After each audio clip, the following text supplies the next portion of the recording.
Madayaw ug mabuhay. My name is Jamie Brian Singh-Sanibal, and for this video, we will be discussing about the last part or the last process of technical writing, which is the publishing. For this video, we will be discussing the whats and hows of publishing. Once again, my name is Jamie Brian Singh-Sanibal, and I hope that while we get through with this discussion, I hope that we'll be learning a new lesson for this video. Before we begin discussing the whole details of this discussion, let me give you a rhetorical question first. A question for you to ponder on. What is the essence of writing if no one ever sees it? Now, we often do write even a simple literary piece up into the most complex literary write-up, maybe research or anything that's hard to write. In our house, we often write ingredients or recipes for a specific cookbook or a specific thing that we want to recreate in the future. And the main purpose as to why we write it, because it serves as a guide for us to be guided in the next time that we'd like to cook that specific recipe, or we'd like to cook that specific meal in the future. So the main reason as to why we write is because we'd like our write-ups to be seen, to be read by people. It's not just about the popularity that we'd like to gain, but as well as we write because we'd like our write-ups to be read by people. And that's the main revolution as to why do we need to publish our write-ups. To begin with, once feedback has been integrated towards our write-ups or technical write-ups, it is essential to proceed now automatically on the next step, which is the last step, which is a publication. Now, the publication process typically is rigorous in nature because we continue to undergo specific measures and standards from different mediums, which we will be discussing later on. So from the feedback stage, where we get annotations, we get suggestions, we get recommendations as to where we should revise these specific write-ups up until uploading it to a specific publisher or publishing company. It is a whole rigorous step or process enable for us to have our works published.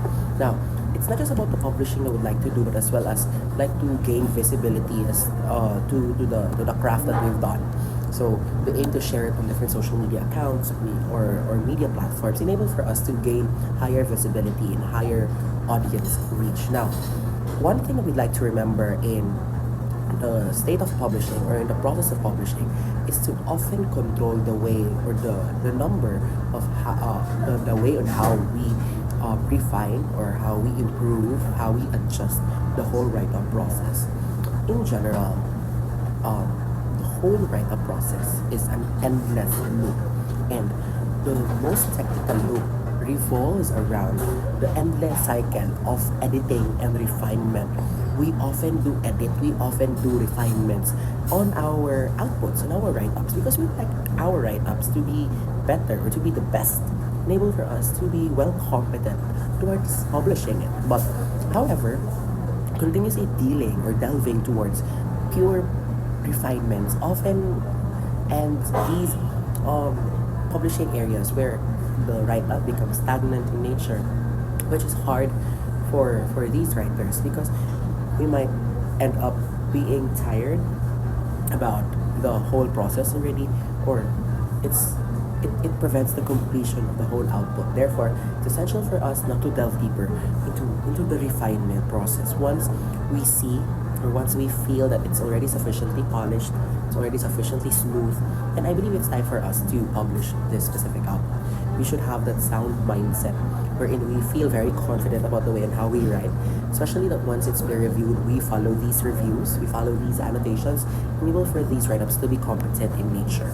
Now, let's delve deeper on the types of publishing platforms based on the write-up or the nature of write-up. Now, we have different types of write-ups, and these write-ups do belong to a specific publishing platform. We cannot just upload a specific write-up into this specific area or this specific journal just because for the sake of publishing. But we have to check the niche and the details as to where do these specific write-ups do uphold continuous standards. Now, first is the personal and professional blogs. Now, the personal and professional blogs are mediums, areas for writers across various skill levels, may it be beginner, intermediate or expert, which offers like insights, information, tutorial, or whatever in general sense. Now, these blogs are more likely owned by a single domain, like an individual or organization, which they are the primary source of information. They often do give valuable resources either for learning or professional development. So there are a lot of blogs out there that we can set as an example. So we can create our personal blogs, do technical writing, and then do publish it and share it. Next is the company and industry blogs, where these blogs are maintained by companies and industries in nature. They often hire writers, enable for them to do technical writings about, for example, user manual and such. One great example is when we purchase laptops, for example, Apple or HP. We often get redirected to their websites, and we often look as to where should we click this and that, or what keys should we attach to these areas or such. So these are the main purpose as to why these companies do hire technical writers, enable for them to give instructions that are easy to be understood by readers, by customers and such. So they serve as areas or platforms for readers to follow instructions and such. And not just that, they also often feature case studies, research, product updates, enable for not just writers but as well as for customers to be notified if there has to be software updates, if there has to be like any areas of improvement that is needed, enable for them to boost up the performance of their outputs or their laptops or their phones and such, which are truly important in nature. Next, technical documentation platforms. Now, this platform leans towards the IT sector, where it is usually a platform designed for creating, hosting, and managing technical documentations like software manuals, references, and user guides. Now, these documentation platforms are areas or mediums where these specific, for example, what do you call this one? App where this specific mode is being explained easily through virtual manuals. So just like for example on company and company blogs or industry areas, that they do often hire technical writers to explain processes of like for example user manuals of installing this and that, or connecting the cords or whatever.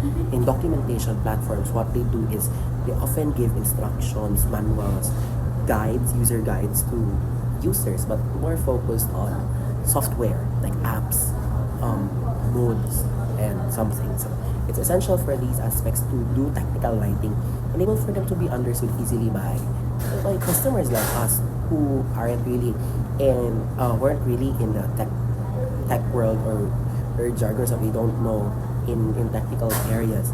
So it's essential for them to provide writing solutions that are easy to be understood by different people. So example for these are GitHub, Read the Docs, MKDocs, and among others that provide these instructional manuals, guides in the software arena or software area. Now, academic and industry journals next is are peer-reviewed publications that feature scholarly research, technical studies, and industry advancements.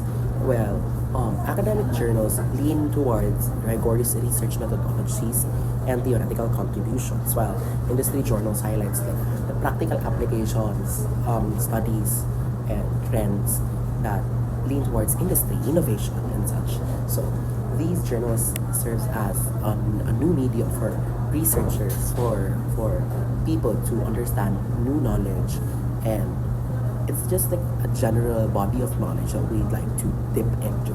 So example for these are Scopus Index publications, Springer, ACM Digital Library, Archive. So all of these do require technical writing because research is technical in nature. We have to do technical writing because research is not a literary piece that we can use creative words, creative jargons, but more likely researchers should be easily understood by people as well.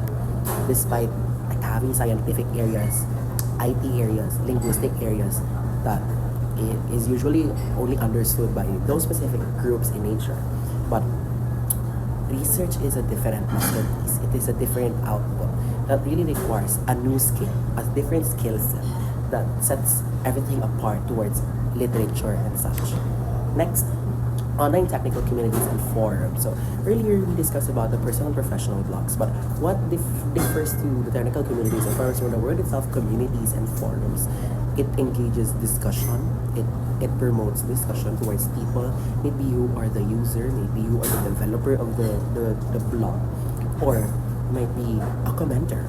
We tend to give opinions, updates, tutorials, answers to specific questions. We contribute towards the support towards a question, a concern, and such. Examples of these are Reddit, Microsoft Community, which I know you're pretty familiar with, especially when we try to resolve software issues, software problems, hardware problems, or we tend to seek solutions towards our, problems that are we thought to be unanswerable. But when we find it on Reddit, we tend to know that we're not just the one who are experiencing these issues or these problems. Now, last is ebook and white paper platforms. Now, what differs from ebook and white paper platforms to academic journals? Actually, they're just the same. But ebook and white paper platforms just focus on a general sense or on a general point of view, where these ebook and white paper platforms are into the general sense, not just focusing on the industry sector, innovation sector, but they focus on the general area, science, literature, and such, which still requires technical content in nature, just as what I've explained earlier. So examples of these are ResearchGate, Zenodo, LeanPub, which are just similar to academic journals and different publishing areas for researches. However, once again, ebook and white paper platforms only also gives the general scope of that specific point of view. Now, to give a reminder, each community, each platform, each medium do have its own standards and guidelines that these specific writers do have to abide or do have to follow. May it be a rigorous process or an easy process, it is essential for us as writers to adhere to these standards. May it be through styles, formats, or such. It's essential for us to follow, enable for us to qualify towards publishing the output that we do have.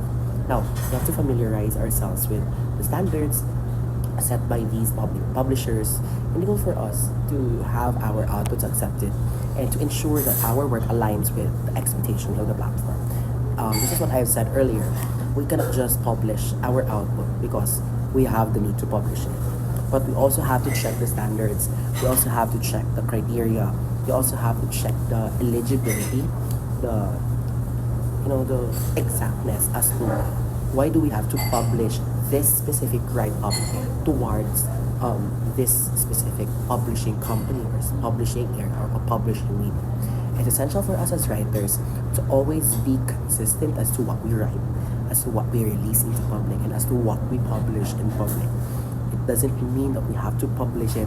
We have to publish it into whatever publishing sites that we can just publish our write-ups. It's essential to follow standards, procedures, and guidelines because it specifies like the alignment of the platform, the exactness as to what we promote, and the eligibility of what we write. So it's essential for us to remember those areas as well. I believe that's the end of the video. I hope that you have learned something out from this discussion. This might be a very hectic discussion for you, might be lengthy in nature, but I hope it's easy to be understood by everyone else. So I hope that you have learned something out from this video. If you have questions, you can just message me or email me through my email or through my messenger account. Once again, thank you so much for listening. My name is Jamie Brian Singh-Sindal. This is the last process of technical writing to publishing. I hope that you learned something out from this video. Thank you so much. Bye-bye. May God bless us all.